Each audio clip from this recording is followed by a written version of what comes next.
This is Bron! Mga idol, bakit kaya maraming kupunan ang naghahabol sa kanya? Ano kaya ang dahilan?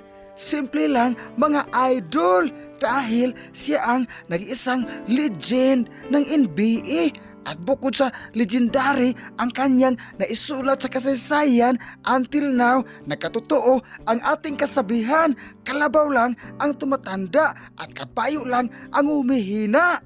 Sa ngayon, this is Bron! Mga idol, ang mga team na posibleng mapuntahan ni Lebron according to Shams Sarania ay ang Misamis Heat, Cleveland Cavaliers.